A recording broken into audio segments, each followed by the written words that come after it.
I never expected a sleepy little lakeside town to turn me into the villain of an entire homeowners association, but here we are.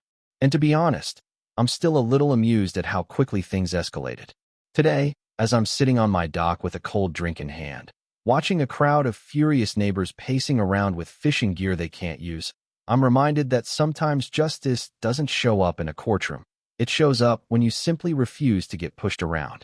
So let me take you back to where this whole mess started. When my wife Hannah and I bought her late uncle's old lake cabin in Willow Bend Shores, I thought we had finally found our quiet place in the world.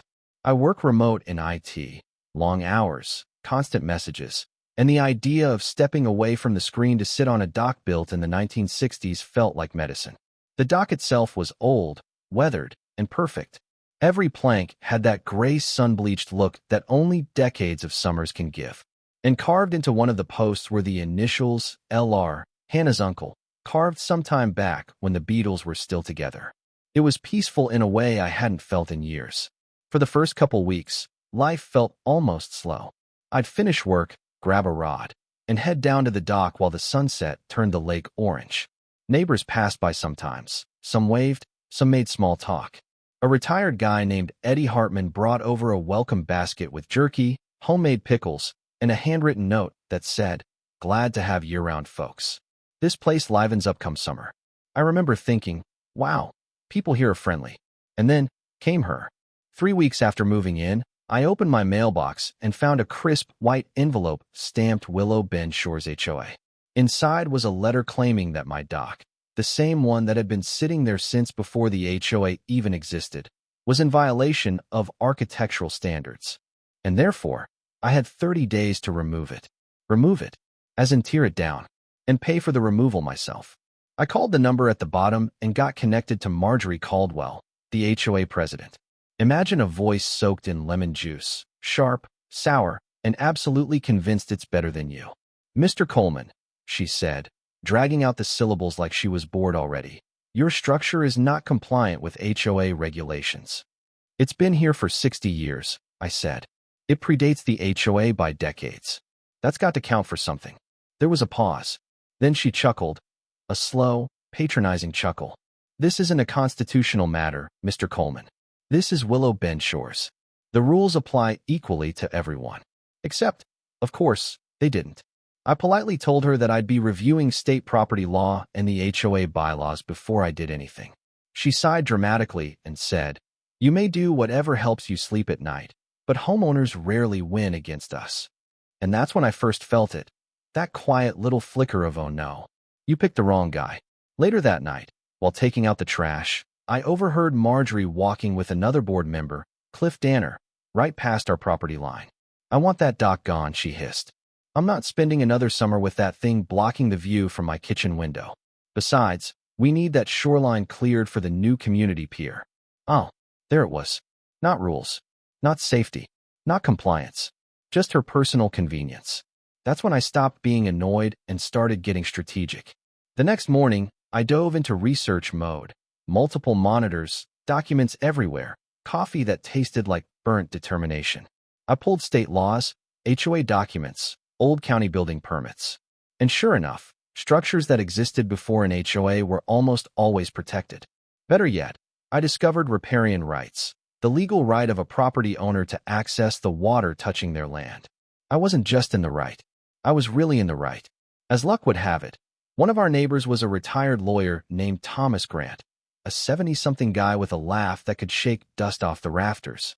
When I told him what the HOA was trying, he shook his head and said, "Marjorie tried to make me repaint my house 5 years ago. She said navy blue wasn't neighborhood appropriate." I told her to pound sand and showed her the original HOA paperwork with 0 color rules. He guided me through gathering the proper documentation and writing an official response. I sent it, feeling solid. 3 days later, the HOA retaliated. This time, instead of attacking the dock itself, they voted, behind closed doors, to put up a safety fence across the 6-foot stretch of HOA land that gave me access to the dock. Yes, the dock was mine, but the path to it? They decided that was theirs to block. They built the fence within the week. A tall, ugly, metal barricade right across my walkway. Marjorie stood behind the installation crew, arms crossed. smiling like a cat watching a mouse lose hope. "I told you couldn't win," she whispered as she walked past me. "Oh, sweetheart, you should not have said that." Because that same afternoon, I got an email from the county land and water office, confirming something huge.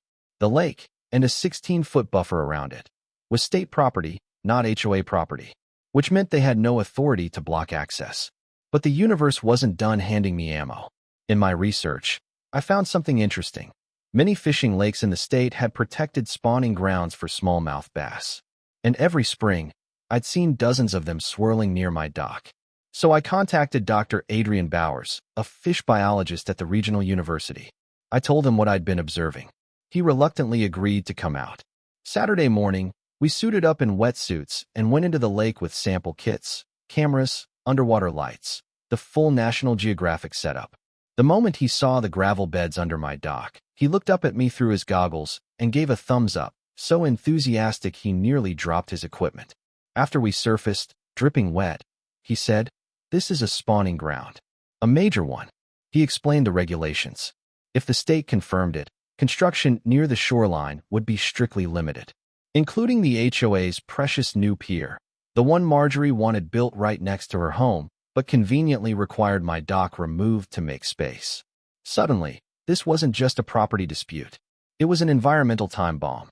I filed a formal request with the Department of Natural Resources, attaching Dr. Bauer's findings. The HOA found out almost immediately, thanks to Cliff, their resident snitch, because when we surfaced from the final survey, there he was on the shore, filming us like some budget version of TMZ. A week later, the DNR suspended the pier project entirely, and Willow Bend shores exploded. At the emergency meeting, Marjorie pointed straight at me like we were in a courtroom drama.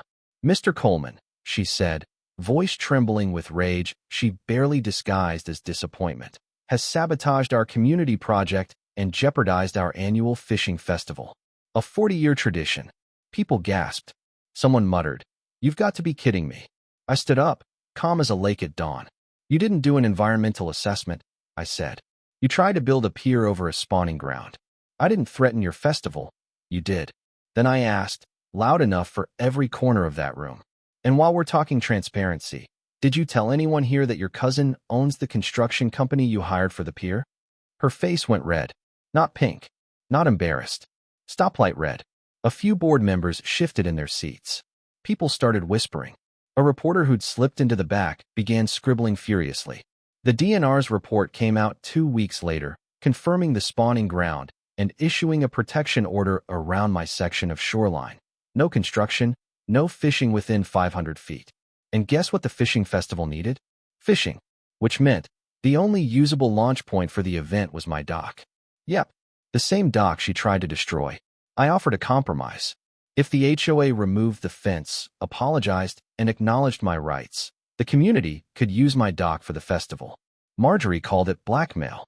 Everyone else called it reasonable. The crowd started turning. Even Eddie, the old man who'd given me pickles, stood up and said, "Marjorie, you've gone too far." Then the board's oldest member, Howard Briggs, took the mic, stepped forward, and said plainly, "I propose a vote of no confidence in the current HOA president." The room erupted. Heads turned. People shouted. Marjorie tried to call the vote invalid, but nobody listened this time. A week later, she was voted out, replaced by Lena Brooks, an environmental attorney who'd moved in last year and who actually seemed to care about people, not power. Lena apologized to me on behalf of the board. She removed the fence. She invited me to help plan the revised fishing festival. Everything was finally falling into place, until Marjorie made one last desperate move. She hired a high-end law firm and filed a 27-page lawsuit against me and the HOA, claiming damages, sabotage, emotional distress, conspiracy, you name it. Our retired lawyer neighbor Thomas called it immediately. "This is a slap suit. She's trying to scare you." We didn't back down. And Judge Marianne Lopez, known for her intolerance of frivolous lawsuits, tore Marjorie's claims apart like tissue paper. Case dismissed. Entirely. She even referred Marjorie's actions to the County Ethics Committee. That was the day the fight officially ended. The fishing festival that year? One of the best they'd ever had.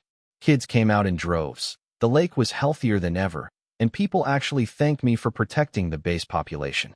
1 year later, the new pier, environmentally approved and half the size, stands on the opposite end of the lake, far from the spawning grounds. And Marjorie?